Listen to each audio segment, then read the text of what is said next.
Hey, Magic fans, welcome back. This is your captain speaking here on Capnclydes MTG. We're back again for some more Wilds of Eldraine. That's right. If you didn't watch the last video, I highly suggest it. The goose is loose.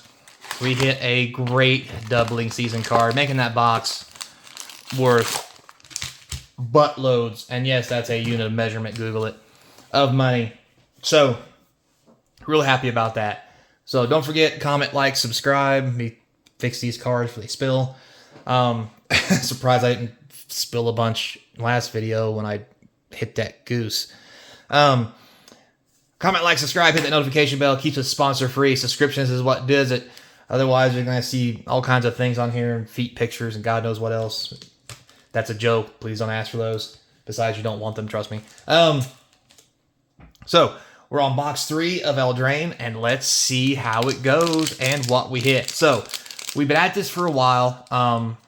So, unless we draw something really big, I'm going to start talking about news again. That's just randomly come up on my mind to kind of give you guys a little bit of a background. So, let's get into it.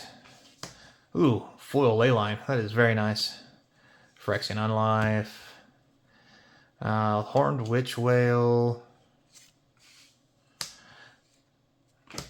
So nothing too great there. So one of the things I've noticed, or I've seen people starting to talk about, is Lorcana. A lot of people are pissed about scalpers and stuff and how everybody's marking the price up. They've already announced with Lorcana, they're going to do another print run of the first edition. Now people are mad because they want it to look different and this, that, and the other, because it's going to make the cards that they currently have not worth as much. And this is why I tried to warn you guys of when we first started talking about Lorcana. Ooh, Virtue of Strength. Foil. Oh, Rhystic Study 2. Coming in hot. Very nice with the anime art. Mythic number 2. Oh, baby, baby, baby, baby, baby. Come on. Anyway. So, that extra printing of Lorcana is probably not going to be till Q1 of next year, I think is what they're saying. And they've already got their second release coming out.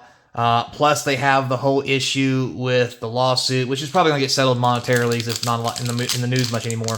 But the thing I really warned you guys about was the fact that they've already stated that they will just keep printing the product for as long as people want it or need it. So the minute people stop buying it and there's enough in the market, it's going to pivot and drop completely when the investors and the scalpers are out of Lorcana, and it's just going to be a shit show. So, fair warning. I tried to warn you guys in advance about that. And to kind of prove that, ooh, that's a good-looking will. Very nice. I actually bought a Lorcana box, Songbird's Blessing. Very nice. I pieced it out, opened it on the channel, and I'm not going to lie to you, I probably quadrupled my money piecing it out. All the parts, and within a matter of a year, everything that that box that I bought for $140, which was actually the right price at Gen Con, is going to be worth $140, if not a lot less, with all the cards not being worth anything from all this reprinting that everybody's apparently now upset about. So, half a dozen 160 other guys, you pick your poison. At least it'll be easy for them guys to play in Disney. Because it'll be worth nothing. So, have fun with that, I guess. And if it's not, then it'll be a good testament of why we don't need the reserve list and why we shouldn't have cards that can never be printed again. However, I think we've seen the test of time that when something is overprinted, the last thing you want to do is invest in it, and it just becomes worth nothing. For example, all the sets that got overprinted before in Magic, that have now turned to pennies on the dollar that nobody wants because there's just so much of it, it's worthless. Even cards on the reserve list, like some Fallen Empire cards and what have you, people try to buy out and drive the price up, but there's so many in the market from massive overprinting that even though they'll never be printed again, they're still not worth anything because there's just so much out there. And I think that's the direction Lorcana's heading, unfortunately, for everybody involved. Nature's Will foil, not bad. Leyline, okay. Gumdrop Poisoner. That's some creepy art. Wow, is that creepy. Good card, though. Anyway, so you have that floating around. So if you guys are into Lorcana or whatever, I just I warn you, do not blow a bunch of money on that game. Trust me, it will eventually be cheap, and it's just not worth it at the end of the day. Ooh, a ley line foil. Very nice. Oversold Cemetery. Hey, finally found another mythic. Only took over half the box. Virtue. Fairy. Ooh, foil Virtue of Resistance. Very nice. So we're up to 5 mythics now. So yeah, I mean, put some comments down below what you think. I know when I was in the line at Gen Con to get that box, everybody was really hyped, and I told them they were going to keep reprinting them. And they were like, when did they say that? And I was just like, man, they said it at one of the conventions they just went to, and I did a video on it on here, so I've showed you guys the article and the ad, so it's not speculation, it's actually true, and now they're doing the reprinting, and now everybody's mad because they're doing the reprinting that they told you they would do. So people just don't understand how it works, I think. Like, it's just so weird. For something to be valuable, it has to A, be rare, and B, have somebody want it.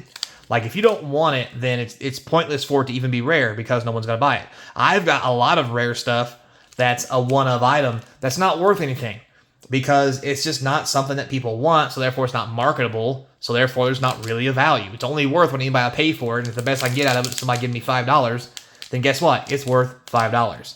So, a good example, 101 Rain, right? $2 million for a card printed one time. Is it really worth $2 million? No, probably not. But guess what? It's worth that to somebody. And because other people got on that bandwagon and made it worth that much, it was worth that much. It's just how it is. So, Omniscience again. We get this card so much. I love this card, don't get me wrong. God, I want a shirt like that. But yeah, another Omniscience. Mythic number 6. Hey, a Moonshaker Cavalry. We didn't get a whole lot of those in our box openings. I'm glad to get one here. It is full art. I know I tell you guys a lot to put that in the wrong spot. I know I tell you guys a lot. I sell a lot of this online, but I got to make my sets first. And, you know, whether it's at this point, what I've decided, if it's full art or not, like with cards like this, especially when they're expensive, normally I try to get the cards that are, well, there's none of them here. Well, a card like this is not foil, right? Just basic art because I just want to play the game. But if I only get cards like this that are worth more, I'm not going to sell this to buy the other card. I do that sometimes, but I'm got to the point now where it's not worth the hassle. Because also the price could change on this card and make it a lot cheaper. So it's better off just to keep this card and not buy another one. So if some of you guys are watching the channel and you're like, I go to the store and some of the cards aren't there. Well, A, they probably got bought because I try to list as fast as I can.